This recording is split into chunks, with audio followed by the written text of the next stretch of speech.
అంతవరకు వచ్చిందన్నమాట. మళ్ళీ ఎవరితోనైనా అనేరు, నా ఉద్యోగం కథ ఊరుతుంది. అబ్బా, నేను చెప్తే కాదన్నారుగా. ఏమండి అనసూయ గారు, శారద మీద మాట పడినవారు. ఏం జరిగింది? ప్రాసిక్యూటర్ గారు అబ్బాయి ఆనంద్ లేడు, అతన్ని వల్ల వేసుకుంది. ఓహో, పడితే అలా చింతకొమ్మనే పట్టాలి. ఏమిటండి ఆ మాటలు? నీతులు చెప్పవలసిన మనం నిందలు ప్రచారం చేయటమా? నింద కాదండి, నిజమే. వాళ్ళ రిక్షా వాడంతా పూసుకొచ్చినట్లు చెప్పాడు. వినడానికి నాకే సిగ్గైంది.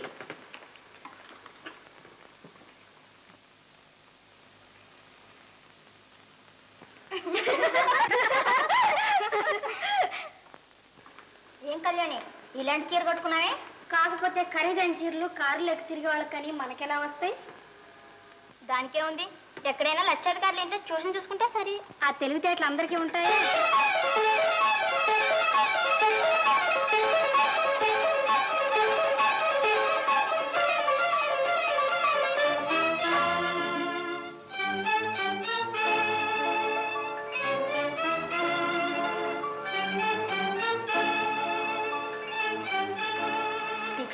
లెక్క తెలియలేదండి.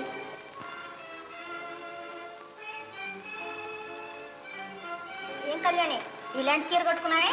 కాకపోతే ఖరీదైన చీరలు కారులోకి తిరిగి వాళ్ళకని మనకెలా వస్తాయి?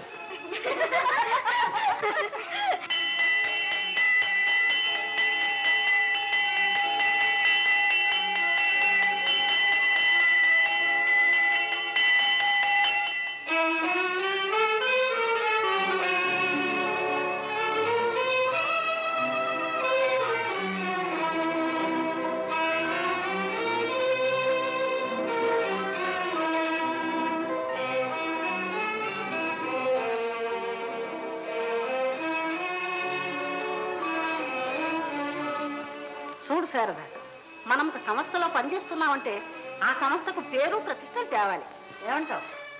చెప్పదలుచుకున్నది ఏమిటో సూటిగానే చెప్పండి. అయితే నేను ఒకటి అడుగుతాను, నిజం చెప్తావా? నేను నిజం చెప్పి ప్రయోజనం లేదు. క్షమించి మీ ప్రశ్నలతో నన్ను వేధించకండి. ఇదిగో నా రాజీనామా, అంగీకరించండి. శారద, వెళ్లే ముందు ఒక్క సంగతి మాత్రం చెప్పదలుచుకున్నాను. మన స్కూల్ హోదాకు, ప్రతిష్టకు భంగకరమైన పని నేనేమీ చేయలేదు. ఏమీ చేయలేదు. ఆనంద్, ఒక్క మాట. ఏమ్మా? మళ్ళా మీ వదిన వాళ్ళ బాబాయ్ ఉత్తరం రాశాడు. ఓహో, ఏ వదిన? మీ బాబాయ్కి ఏమైనా సృష్టి చేసిందా? అవే మాటలరా, వాళ్ళ అమ్మాయి పెళ్లి గురించి. అవును బాబు, మా బాబాయ్ తన ఆశలన్నీ నీ మీద పెట్టుకున్నాడు. మా చెల్లెమ్మని చూసావుగా, లక్షణంగా ఉంటుంది పిల్ల. అవునవును, పిల్ల కాదు వదిన, పిల్లి, బావురు పిల్లి. మనకే వద్దులే. అదేమిటబ్బాయి, కావాలంటే కట్నం ఇంకో 10,000 ఎక్కువ తీసుకో. వదిన, ఆ 10,000 మనమే ఇద్దాం గాని మంచి సంబంధం చూసి పెళ్లి చేసేయమని. నువ్వు ఎప్పుడు ఇంతే. అయిన వాడు అడగొచ్చాం గాని నువ్వు వద్దంటే దానికి పెళ్ళే కదా. అంటే 1,000,000 మంది వస్తారు. ఆనంద్, నీ ప్రవర్తన నాకేం నచ్చలేదు. నాకు నచ్చని సంబంధం ఎలా చేసుకోమంటావమ్మా? నీ పెళ్లి ముచ్చట చూడాలని మా తాపత్రయమే కాని అసలు నువ్వు ఎప్పటికైనా ఏ సంబంధానికైనా ఒప్పుకుంటావా అని. ఆనంద్, కన్న తల్లి కంటతడి చూడాలని నీకంత కోరికగా ఉందా? అమ్మా, అమ్మ మనసుకు ఆనందం కలిగించాలని నీకుంటే ఈ సంవత్సరమైనా లగ్నాల తరుణం మించిపోకుండా పెళ్లి చేసుకో. నేను పెళ్లి చేసుకోవాలని నిశ్చయించుకున్నానమ్మా. పెళ్లి చేసుకుంటావా? ఎన్నాళ్ళకు నా మాట విన్నావు బాబు? నేను కోరిన పెళ్ళైతే తప్పకుండా చేసుకుంటాను. ఇంకా సందేహిస్తావు ఎందుకు బాబు? చెప్పు, ఎవరా అమ్మాయి? మన సరళ టీచర్ శారద. శారద? చాలా సంతోషం బాబు. ఇంత మంచి విషయం చెప్పడానికి సందేహిస్తావే? అది కాదమ్మా, శారద పేద పిల్ల అయితే మాత్రమే, గుణం బంగారం కాదు. ఉండు, నేను ఇప్పుడే మీ నాన్నగారితో మాట్లాడతాను. ఒకవేళ అమ్మాయి ఏ ఆ అమ్మాయి అయితే మీ నాన్నగారు ఒప్పుకోరేనా? నీకు ఆ అనుమానం అక్కర్లేదు. ఈ సంబంధం స్థిరపరిచే బాధ్యత నాది. నువ్వు నిశ్చింతగా ఉండు బాబు.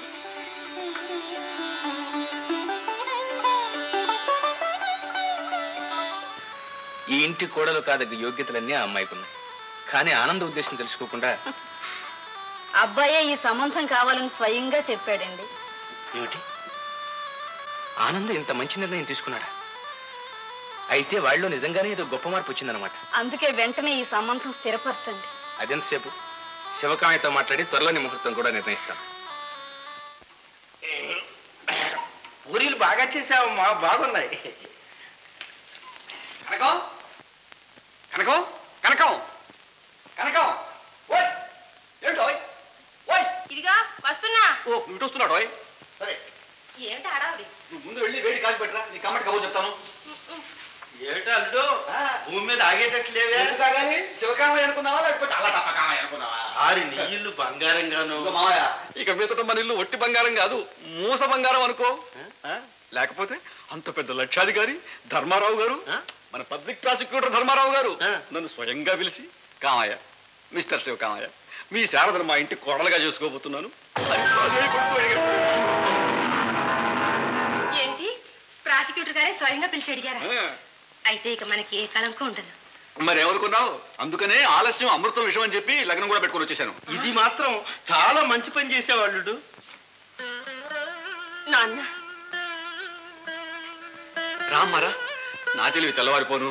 నీ పెళ్లి సంగతి నీకు చెప్పనే లేదు. అంతా విన్నాను. లగ్నం కూడా నిశ్చయించారా? అవునమ్మా, రేపు వచ్చే శుక్రవారం. ఏమిటి నాన్న, కనీసం నన్ను ఒక్క మాటైనా అడగకుండా ఎందుకంత తొందరపడ్డావు? అడిగినా నువ్వు చెప్పేది ఇదే కదమ్మా. ఆనంద్ అంటే నీకు ఇష్టమేగా? లేదు నాన్న, నాకు ఈ పెళ్లి ఇష్టం లేదు. అదేమిటమ్మా అలా అంటున్నావు? నువ్వు సుఖపడతావనేగా నేను ఆశించింది. సుఖమా? ఏం చూసుకొని? వాళ్ళ ఆస్తి చూసా. మరేం చూసుకొని ఎక్కావు కారులో? నువ్వు ఊరుకో కనకం. అవునులేండి, నన్ను ఆగమనక ఇంకెవరు నాగమంటారు? మీ అలుసు చూసుకునేగా అది ఇలా నెత్తికెక్కింది. ఇదే కనుక నా కడుపున పుట్టిన బిడ్డ అయితేనా సాగు కొట్టి చెవులు మూసేదాన్ని. కనీసం ఆ పని చేసినా మంచి చెప్పింది ఈ పెళ్లి కంటే. సరే, నాకెందుకు మధ్య? మీ ఇష్టం వచ్చినట్టే చేసుకోండి. పదే నాన్న. అమ్మా శారద, చదువుకుందానివి, అన్నీ తెలిసిందానివి, నీకింతగా చెప్పాలా? ఆడపిల్లల్ని కన్నా తండ్రుల బాధ నీకు తెలియందా తల్లి? నాన్న, నీకు నేనంత బరువు అయ్యాను. అదేమిటమ్మా అలా అంటావు? పెళ్లి కాని పిల్లవు, నీ మీద వచ్చిన అపనిందతో మేం కుమిలి కుమిలి బాధపడుతున్న సమయంలో ధర్మారావు గారు దేవుళ్లా పిలిచారు. నిన్ను తన కోడలుగా చేసుకుంటా అన్నాడు. ఈ పెళ్లి జరిగితే అన్ని విధాలా శ్రేయస్కరమని ఆలోచించి అంగీకరించానమ్మా. నాన్న, ఆవేశంలో రాబోయే అనర్థాన్ని గురించి నువ్వు ఆలోచించడం లేదు. ఇంత నింద మోస్తూ ఇక జీవితం ఎలా గడుపుతావమ్మా? లోకం కాకుల్లా పొడుస్తుంది. నిన్నే కాదు, మన కుటుంబంలో ప్రతి ఒక్కరిని ఇది మన కుటుంబానికి తీరని కళంకం, మాయని మచ్చ. ఈ అవమానంతో అందరం కుమిలి కుమిలి చావాల్సిందేనా? ఇదేనా నీ నిర్ణయం? చెప్పమ్మా, చెప్పు. వద్దు నాన్న, వద్దు. నా కోసం మీరంతా బాధపడదు. ఏది ఎలా జరగాలో అలాగే జరుగుతుంది. నీ మాట నిలబెడతాను నాన్న, నిలబెడతా. చల్లని మాట అన్నావు తల్లి. నా పరువు కాపాడు, నా బరువు తీర్చావు.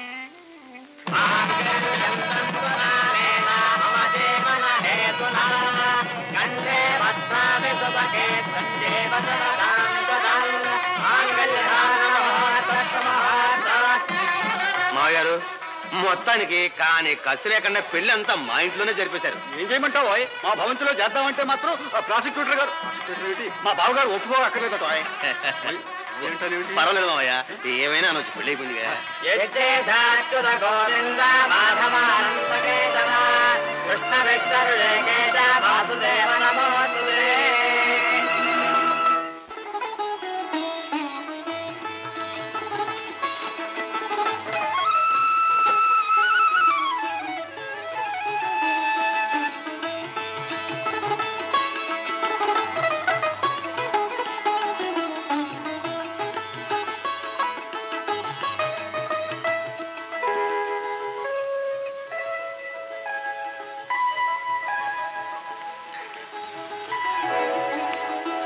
చదువుకున్న దానికి ఇంత సిగ్గెందుకు? శారద, ఆనాడు నీ పౌరుషం చూసి అసలు నువ్వు ఈ పెళ్లికి ఒప్పుకుంటావని అనుకోలేదు. అంగీకరించావని తెలిసి చాలా సంతోషించాను. ఇటు చూడు. ఇదేమిటి శారద, కళకళలాడవలసిన ఈ సమయంలో కన్నీరు పెడుతున్నావా?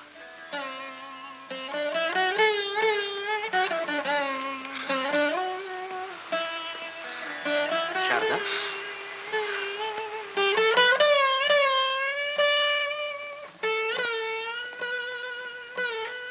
శారద, ఎందుకు ఇలా బాధపడుతున్నావు? మీకు నేనే ఉపకారం చేశాను? పట్టుపట్టి నా మీద ఎందుకు ఇంత పగ సాధిస్తున్నారు? పగ కాదు శారద, పవిత్రమైన ప్రేమ. ప్రేమ ఈ మాట మీకు పరిపాటేగా. మీ నోటి వెంట ఇటువంటి కళ్ళబొల్లి కబుర్లు ఇంతకు ముందు ఎందరు ఆడవాళ్ళు విన్నారు? ఇంకా ఎంతమంది? శారద, గత జీవితంలో నేను తప్పులు చేసి ఉండవచ్చు. చాలా మంది స్త్రీలతో నాకు పరిచయం ఉన్నమాట కూడా నిజమే. కానీ నిన్ను చూసిన తర్వాత అసలు ప్రేమంటే ఏమిటో తెలుసుకున్నాను. జీవితంలో నేను మొదటిసారిగా ప్రేమించిన స్త్రీవి నీ ఒక్కదానివే శారద. అందుకే నా నడి వీధిలో వెంటపడ్డారు. దగా చేసి ఒంటరి పాటుని ఇంట్లో నిర్బంధించారు. నలుగురిలో నా జీవితం నవ్వుల పాలు చేయటం ప్రేమతో చేసిన పనేనా? నాకేగాక నా కుటుంబానికి కూడా తలవంపులు తెచ్చారే. ప్రేమించిన వాళ్ళు ఇలా ద్వేషంతో కత్తి కడతారా? శారద, కత్తి కట్టిన వాడు కావాలని తాళి కడతాడు. నిన్ను మనసారా ప్రేమించాను, అగ్నిసాక్షిగా పెళ్లి చేసుకున్నాను. ఇంతకంటే నా ప్రేమకు నిదర్శనం ఏం కావాలి? ఈ పెళ్లి మీ ప్రేమకు నిదర్శనం కాదు, పట్టుదలకు తార్కాణం. ఎన్నో విధాల నన్ను వశం చేసుకోవటానికి ప్రయత్నించారు, సాగలేదు. చివరికి పెళ్లి చేసుకొని మీ పంతమే నెగ్గించుకున్నారు. అది కాదు శారద, నేనేం చేసినా నీ మీద ప్రేమాతిశయించేది. నా మాట నమ్ము. నిన్ను బాధ పెట్టాలని కాదు, హరిగా పొందాలి. భార్యగా కాదు, బానిసగా. ధనవంతులు మీరు, ఏమైనా చేయగలరు. కానీ ఒక్క విషయం మర్చిపోయారు. దౌర్జన్యంతో సింహాన్ని నిర్బంధించవచ్చు, కానీ పుష్పాన్ని వికసింపచేయలేరు. ఈ పెళ్లితో నా శరీరం మీద అధికారం సంపాదించారు, కానీ నా హృదయం మీద కాదు. శారద, అయినా హృదయాలతో మీకేం పని? మీకు కావాల్సింది నా శరీరమేగా. ఈ శరీరం మీదే. శారద, అంత హృదయం లేని పాషాణాన్ని అనుకున్నావా? కేవలం కామవాంఛతో నీ శరీరాన్ని కోరే పశువులు అనుకున్నావా? నన్ను పూర్తిగా అపార్థం చేసుకున్నావు శారద. నీ హృదయంలో నాకు స్థానం లేనంత వరకు నీ శరీరంపై నాకు అధికారం అక్కర్లేదు. నువ్వు నా ప్రేమను గుర్తించే వరకు నిన్ను తాకనైనా తాకను. ఇక నిశ్చింతగా ఉండు శారద, నిశ్చింతగా ఉండు.